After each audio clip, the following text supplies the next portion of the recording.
Bon Alex, on est à Aix, une ville que tu connais bien. Ouais.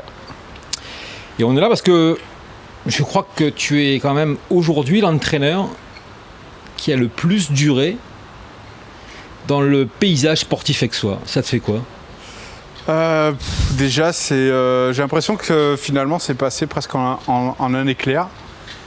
Mais il y a une fierté de durer dans un métier où c'est vrai que je crois que dans tous les sports collectifs du pays d'Aix, même surtout ceux du haut niveau, j'ai l'impression d'avoir connu au moins 4 à 5 entraîneurs dans chaque sport. Puis moi je perdure, j'ai commencé très tôt, j'étais assez précoce dans ce milieu-là. Et là je vais attaquer ma 11e saison, j'ai rempli tous mes objectifs que je m'étais fixés quand j'ai pris mes fonctions et pour lesquels on m'avait beaucoup rayonné, sûrement à juste titre à l'époque, mais j'aime être un peu anticonformiste. Mais est-ce que vraiment tu pensais en arrivant, en débarquant à Aix, que tu allais rester déjà 10 ans à la tête d'une équipe de pros ? Non, c'est toujours une vision un petit peu utopique, on se projette jamais jusque-là. Moi j'aime me mettre un petit peu en danger et quand j'en ai marre de quelque chose ou qu'il y a une lassitude, je m'éternise pas. C'est arrivé pendant ces 10 ans que j'ai eu des envies d'ailleurs, j'ai eu des propositions, j'ai douté à un moment de la capacité du club à grandir et puis j'aime me tromper et je pense que c'est ça qui fait que chaque nouvelle saison est assez intéressante. C'est que chaque été je me rends compte de toutes les bêtises, toutes les conneries que j'ai pu faire et je me dis mais comment t'as pu faire ça cette année, comment t'as pu fonctionner comme ça, et je me promets de pas la faire l'année d'après et puis l'été d'après j'en découvre une nouvelle, donc c'est vivifiant. Si tu te remets en question et que tu te mens pas et qu'en même temps tu te prends pas le chou, tu peux durer. Si tu te mens, tu t'envoles un peu, tu finis par te casser la gueule parce que tu vois pas le mur. Mais tu as toujours voulu entraîner ou c'était vraiment un truc qui arrivait par hasard ?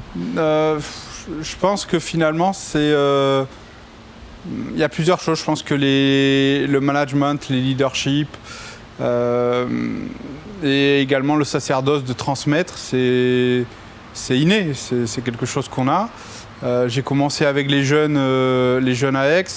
J'étais aussi déjanté et décalé que je le suis avec l'équipe première et j'ai annoncé des choses qui étaient peut-être un peu impossibles.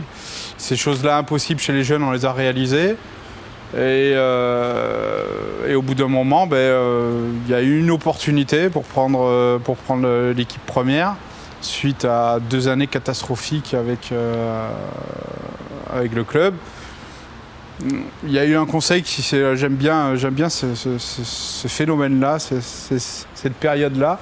Il y a eu une réunion et il y en a qui aiment bien se défaire de cette période-là, mais moi je sais. Ils se sont réunis, je crois qu'ils étaient une dizaine. Il y a 2 personnes qui ont voté pour moi et 8 contre moi. Il y a eu un veto. C'était le président de l'époque, Rayom. Je me suis retrouvé à la tête de l'équipe. Et puis j'y suis encore.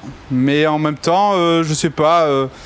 Je me rappelle d'un truc avec Pascal Gensti et Michael Boro dans le taekwondo, où il y avait une émission des records. Et chaque fois qu'il battait un record pour le Guinness, il recevait une certaine somme d'argent. Et Pascal Gentil faisait ça centimètre par centimètre.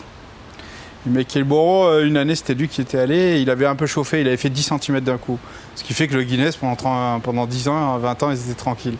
Pascal lui avait dit qu'il s'était planté, il fallait faire ça centimètre par centimètre. Donc je pense que d'avoir graveli les échelons un par un au fur et à mesure des années, ça m'a peut-être permis aussi de durer. Je pense qu'après, les gens, ils s'habituent, on oublie un petit peu d'où on vient, on s'habitue à l'exigence. Et les années qui viennent, ce seront peut-être plus dures parce qu'on me dira « mais comment, t'es pas dans les 4 ?» Mais c'est quand même le confort de rester pendant autant d'années parmi un club. Non, c'est pas le confort t'as tes repères. parce que Non, c'est pas le confort. On était dans un club qui faisait le yo-yo. J'ai pris l'équipe, on était 7e de 2e div. On venait de faire des saisons catastrophes.